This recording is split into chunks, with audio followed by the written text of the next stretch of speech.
പുരസ്കാരങ്ങൾ അതിൻ്റെ സംബന്ധിച്ചുള്ള വിവാദങ്ങളെല്ലാം തന്നെ കേരളത്തിലെ സാംസ്കാരിക രംഗത്ത് വളരെ പതിവുള്ള സംഭവങ്ങൾ തന്നെയാണ്. അതൊരു പുതിയ കാര്യമല്ല. ഇപ്പോൾ ജ്ഞാനപ്പാന പുരസ്കാരവുമായി ബന്ധപ്പെട്ട് കഴിഞ്ഞ 2020 മുതൽ തുടങ്ങിയ ആ ഒരു വിവാദം വീണ്ടും ഉണർന്നിരിക്കുന്ന അല്ലെങ്കിൽ വീണ്ടും ചർച്ച ചെയ്യപ്പെട്ടിരിക്കുന്ന ഒരു സമയമാണ്. ജ്ഞാനപ്പാന പുരസ്കാരം കവി പ്രഭാവർമ്മ നിരസിച്ചിരിക്കുകയാണ്. പുരസ്കാരം വേണ്ടെന്ന് അദ്ദേഹം ഹൈക്കോടതിയെ അറിയിച്ചു. ശ്യാമമാധവത്തെക്കുറിച്ചുള്ള വിവാദം അനാവശ്യമാണ്. അവാർഡിനായി ആരെയും സമീപിച്ചിട്ടില്ല. അനാവശ്യ വിവാദങ്ങളിലേക്ക് തന്നെ വലിച്ചിഴക്കുകയാണ് ചെയ്തത്. വിവാദങ്ങൾ മുറിപ്പെടുത്തിയെന്നും പ്രഭാവർമ്മ പറഞ്ഞു. വിവരങ്ങളുമായി MJ ലോറൻസ് ഉണ്ട് ന്യൂസ് ഡെസ്കിൽ നിന്നും. ലോറൻസ്, ഇത്തരത്തിലുള്ള വിവാദങ്ങൾ നമ്മൾ നേരത്തെയും കണ്ടിട്ടുണ്ട്. പക്ഷേ ഇപ്പോൾ ഈ പ്രഭാവർമ്മയുമായി ബന്ധപ്പെട്ടിട്ടുള്ള ഈ ഒരു വിവാദത്തെ അത്തരത്തിൽ ഒരു സാമാന്യവൽക്കരിക്കാൻ കഴിയുന്ന ഒരു സംഭവമല്ല. നിലവിലെ ഈ ഒരു വിവാദത്തിൻ്റെ പശ്ചാത്തലം എന്താണ്?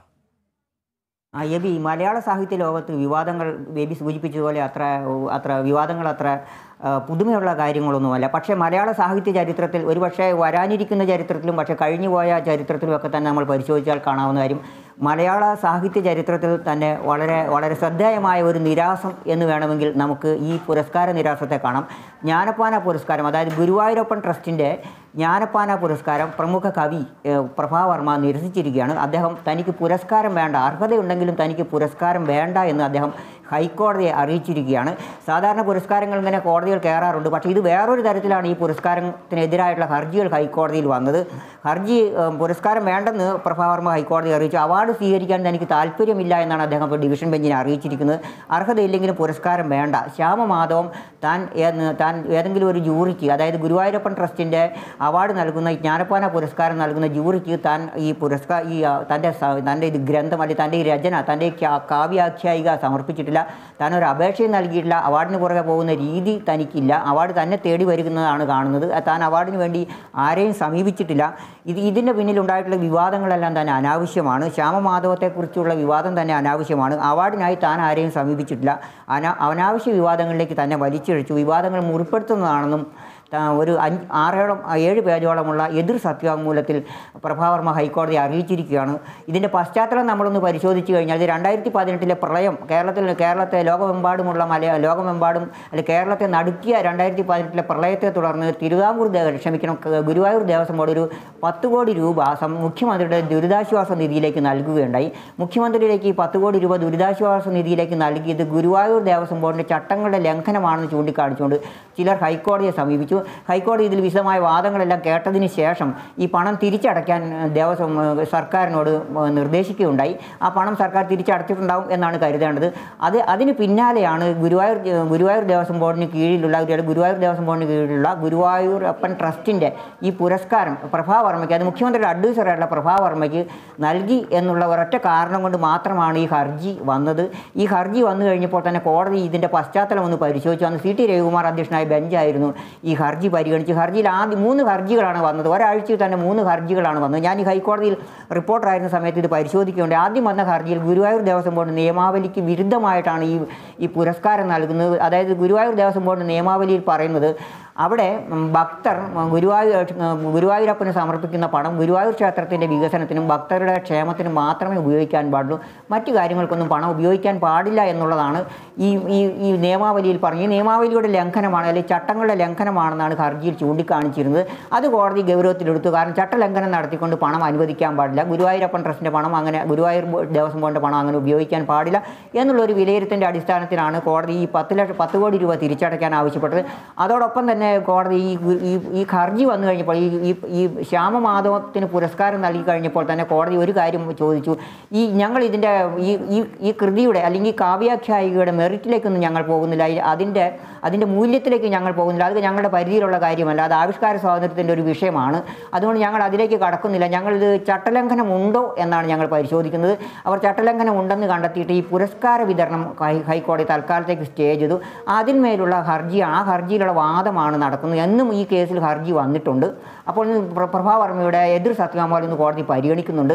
അപ്പോൾ മറ്റൊരു കാര്യം ഇതിനകത്ത് പറയാനുള്ളത്, കോടതി ഈ ചട്ടലംഘനം മാത്രം പരിശോധിക്കുന്നു എന്ന് കണ്ട കോടതി മറ്റൊരു കാര്യം ഇതിനകത്ത് പറയാനുള്ളത്, ഈ പ്രഭാവർമ്മ ഈ പുരസ്കാരത്തിന് വേണ്ടി ആരെയും സമീപിച്ചിട്ടുണ്ടായിരുന്നില്ല. ഇത് അദ്ദേഹത്തിന് ഈ ജൂറി പുരസ്കാരം നൽകുകയാണ്. ഇത് അദ്ദേഹം ഇതിൽ കക്ഷിയൊന്നും ആയിരുന്നില്ല. താനിതിൽ കക്ഷിയൊന്നുമല്ല, തൻ്റെ കേസിലേക്ക് അനാവശ്യമായി വലിച്ചിഴച്ചതാണ് എന്നുള്ള നിലപാട് ആദ്യമേ ഘട്ടത്തിൽ തന്നെ കോടതിയെ അറിയിച്ചിരുന്നു. എങ്കിലും എങ്കിലും എതിർ സത്യവാങ്മൂലം സമർപ്പിക്കാൻ കോടതി പ്രഭാവർമ്മയോട് ആവശ്യപ്പെട്ടു. അതിൻ്റെ അടിസ്ഥാനത്തിലാണ് അദ്ദേഹം ഈ പ്രഭാവർമ്മ ഈ പുരസ്കാരം ഈ എതിർ സത്യവാങ്മൂലം സമർപ്പിച്ചു. അദ്ദേഹം അതിൽ പറഞ്ഞിട്ടുള്ളത് താൻ അവാർഡിനായി ആരെയും സമീപിച്ചില്ല, ഒരു അപേക്ഷയും നൽകിയില്ല, ജൂറിക്ക് തൻ്റെ കാവ്യാഖ്യായിക സമർപ്പിച്ചിട്ടുമില്ല, ശ്യാമമാധവം എന്ന കാവ്യാഖ്യായിക സമർപ്പിച്ചിട്ടുമില്ല എന്നൊരു വാദമാണ് അദ്ദേഹം പറഞ്ഞത്.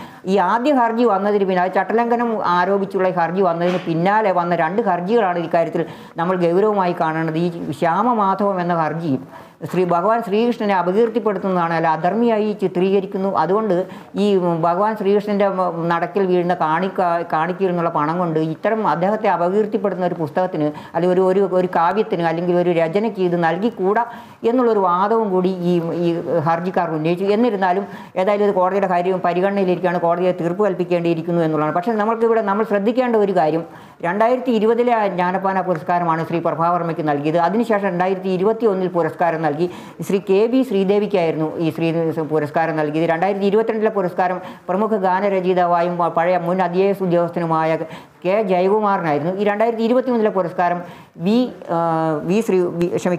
2021 പുരസ്കാരം V മധുസൂദനൻ നായർക്കാണ്. അദ്ദേഹത്തിന് ഈ അടുത്ത ആഴ്ച പുരസ്കാരം സമ്മാനിക്കാനിരിക്കുകയാണ്. അപ്പോൾ ഈ പ്രഭാവർമ്മയ്ക്ക് പുരസ്കാരം നൽകിയതിനെതിരെ മാത്രമാണ് ഈ ഹർജി വന്നത്. ശേഷം നൽകിയിട്ടുള്ള ഈ പുരസ്കാരങ്ങൾക്കെതിരെ തന്നെ പരാതികളോ അല്ലെങ്കിൽ അതുപോലെ തന്നെ ഹർജികളോ ഒന്നും തന്നെ ഹൈക്കോടതിയിൽ വന്നിട്ടില്ല എന്നുള്ളത് നമ്മൾ പ്രത്യേകം ശ്രദ്ധിക്കേണ്ടതുണ്ട്. യഥാർത്ഥത്തിൽ ഇതിലെ വിഷയം എന്ന് വെച്ച് കഴിഞ്ഞാൽ ഈ സംഘപരിവാർ അനുകൂലികൾ സംസ്ഥാന സർക്കാരുമായി ഒളിഞ്ഞും തെളിഞ്ഞും നടന്നിട്ടുള്ള പല പോരാട്ടങ്ങളുടെയും അല്ലെങ്കിൽ ഏറ്റുമുട്ടലുകളുടെയും ഭാഗമായിട്ട് മുഖ്യമന്ത്രി പിണറായി വിജയനെ മുൻനിർത്തിക്കൊണ്ടുള്ള അദ്ദേഹത്തിനെതിരായിട്ടുള്ള ഒരു നീക്കം അതോടൊപ്പം തന്നെ ആവണം എന്നാണ് നമ്മൾ അനുമാനിക്കേണ്ടത്. ഈ പ്രഭാവർമ്മ മുഖ്യമന്ത്രി പിണറായി വിജയൻ്റെ പ്രസ് അഡ്വൈസറാണ്. അതുകൊണ്ട് അദ്ദേഹത്തിന് ഈ പുരസ്കാരം നൽകി അല്ലെങ്കിൽ മറ്റുള്ളവർക്ക് ഈ പുരസ്കാരം നൽകിയപ്പോൾ എന്തുകൊണ്ട് ഇത്തരം ഹർജികൾ വന്നില്ല എന്നുള്ളത് ഒരു യുക്തിക്ക് നിരക്കാത്ത ഒരു വിഷയമായിട്ട് ഇവിടെ കാണുന്നുണ്ട്. മറ്റ് 3 പേർക്ക് ചൂണ്ടിക്കാണിക്കുന്ന പ്രധാനപ്പെട്ട കാര്യം എന്ന് പറയുന്നത് ഇത്തരത്തിൽ കൃഷ്ണനെ വളരെ വികലമായിട്ട് ചിത്രീകരിച്ചിരിക്കുന്ന ഒരു കൃതിയാണ് ശ്യാമമാധവം എന്ന് പറയുന്ന കൃതി. അത് കൃത്യമായും ഈ ഭക്തരുടെ വികാരത്തെ വ്രണപ്പെടുത്തുന്ന ഒന്നാണ്. അതുകൊണ്ട് തന്നെ ഇത് കൃത്യമായ രീതിയിൽ പരിഗണിക്കേണ്ടതില്ല. അതിനു മുമ്പ് ഇതുമായി ബന്ധപ്പെട്ട് ചൂണ്ടിക്കാണിച്ചിരുന്ന പ്രധാനപ്പെട്ട കാര്യം, ദേവസ്വത്തിൻ്റെ ബൈലോയ്ക്ക് വിരുദ്ധമായിട്ടുള്ളൊരു നടപടിയാണ് പുരസ്കാര വിതരണം എന്ന് ചൂണ്ടിക്കാണിച്ചുകൊണ്ടായിരുന്നു ആദ്യം കോടതി സമീപിച്ചത്. അതിനുശേഷമാണ് ഇത്തരത്തിൽ ഈ കൃതിയെക്കുറിച്ചുള്ള വിവരങ്ങൾ ഉന്നയിക്കുന്നത്. ഇതിനു മുമ്പും ഇത്തരത്തിലുള്ള പുനരാഖ്യാനങ്ങൾ ഉണ്ടായിട്ടുണ്ട്. നമ്മുടെ സാഹിത്യ ചരിത്രം എടുത്ത് നോക്കിക്കഴിഞ്ഞാൽ നമുക്ക് മനസ്സിലാകുന്ന കാര്യമാണ്. ആദ്യമായിട്ടല്ല ഇത്തരത്തിലൊരു അപനിർമ്മിതി ഉണ്ടാവുന്നത്. അപ്പോൾ ആദ്യമായിട്ടുണ്ടാകുന്ന തരത്തിലേക്ക് ഈ ഒരു വിഷയത്തെ ചിത്രീകരിക്കുകയും ഒപ്പം തന്നെ ശ്യാമമാധവം വായിച്ചിട്ടുള്ളൊരു മനുഷ്യന് കൃത്യമായിട്ട് അറിയാൻ കഴിയും ഏറ്റവും ഒരു മനുഷ്യൻ്റെ വികാരത്തെ എങ്ങനെയാണ് കൃഷ്ണൻ എന്ന് പറയുന്ന ആ ഒരു സങ്കല്പത്തിലേക്ക് മനുഷ്യവികാരത്തെ ഉൾക്കൊള്ളിച്ചിരിക്കുകയാണ്. അങ്ങനെയാണ് ആ കൃതി ചിട്ടപ്പെടുത്തിയിരിക്കുന്നത്. ആ രീതിയിൽ ചിട്ടപ്പെടുത്തുന്ന ആ ഒരു കൃതി അതിനു മുമ്പ് ഇതേ ശൈലിയിൽ തന്നെ ചിത്രീകരിച്ചിട്ടുണ്ട്. 2-ാം ഊഴം ഉൾപ്പെടെയൊക്കെ നമ്മുടെയൊക്കെ ചിന്തകളിലുള്ള ആ സംഗതി തന്നെയാണ്, അല്ലെങ്കിൽ നമ്മുടെയൊക്കെ കൺമുന്നിലുള്ള സംഭവങ്ങൾ തന്നെയാണ്. അപ്പോൾ അത്തരത്തിലുള്ള സംഭവങ്ങൾ ഇതിനു മുമ്പും ആവർത്തിക്കപ്പെടുന്നു. ഇത് അപ്പോഴൊന്നും ഉണ്ടാവാത്ത രീതിയിലുള്ള വിമർശനങ്ങളാണ് ഈ ഒരു സാഹചര്യത്തിൽ ഉണ്ടാവുന്നത്. ഇതിനെ കൃത്യമായ രീതിയിൽ ഇതിനൊരു രാഷ്ട്രീയ അജണ്ടയുടെ ഭാഗം തന്നെയായിട്ട് വേണ്ടേ കരുതാൻ?